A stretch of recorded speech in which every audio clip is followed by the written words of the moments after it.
जो भी मिले पैर पड़ती जाइए। तो जो तुझे सुहाग की आशीष दे उसे सोने का सिक्का दे देना और पल्ले को गांठ लगा लेना। अब उसे रास्ते में जो कोई भी मिला सबके पैर पड़ी, किसी ने भी सुहाग की आशीष नहीं दी। अब वह ससुराल में आई ये खड़े वीडियो बना रहे हैं तुम्हारा, देखो तो ननद बोली, भगवान सबको साथ बेटों की माँ मेरे भाई का सुख देख। अब उसने सोने का सिक्का ननद को देकर पल्ले को गांठ मार ली। उसके बाद वह अंदर आई, आकर देखा कि उसका पति मरा पड़ा है।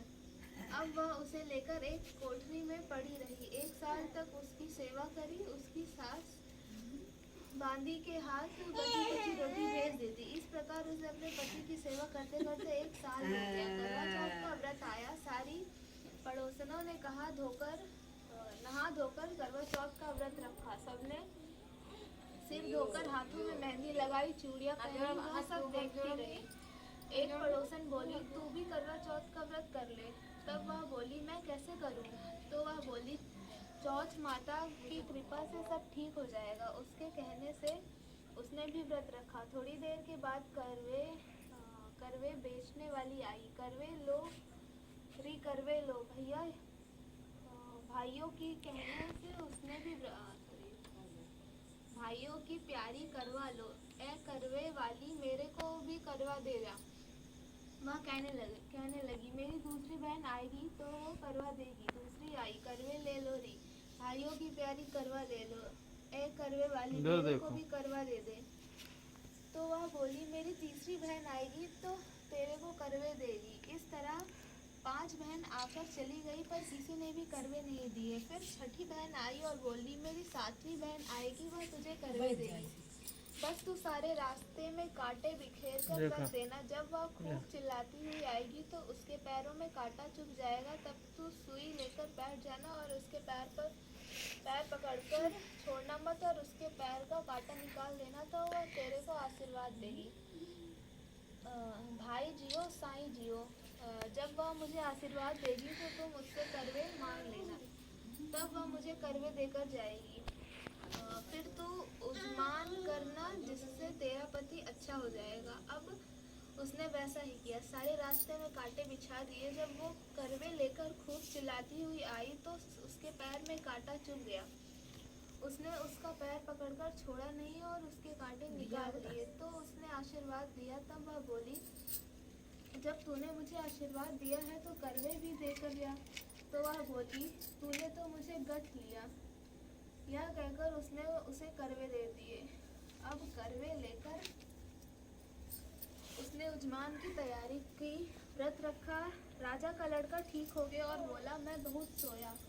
वह बोली, सोए नहीं, 12 महीने हो गए तेरी सेवा करते करते। फिर उसने चौथ माता का उजमान अच्छी तरह से किया। अब उसने चौथ माता की कहानी सुनाई और उजमान करा। अब वे दोनों चौपड़ खेलने लग गए। इतने में उसकी बांदी तेल की पली और गुड़ की डली लेकर आ गई। दोनों को खेलते देखकर सासू ने जाकर बोली, महलों में खूब रौनक है, तेरी बहू चौपड़ सार खेल रही है।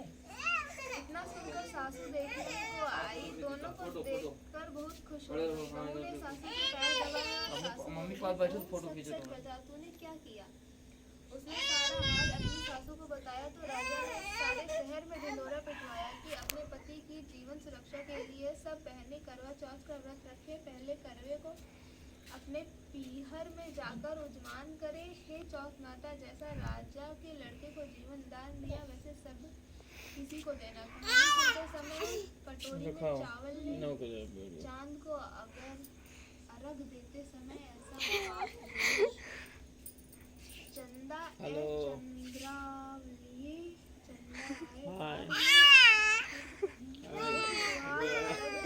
बैठी थी बाग में। काहे का तेरा कंडला, काहे का तेरा हार, सोने का मेरा कंडला। जब मोतियों का हार,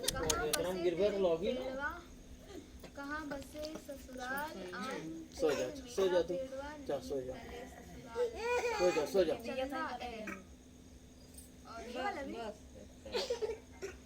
बस करो एक कहानी बस थैंक यू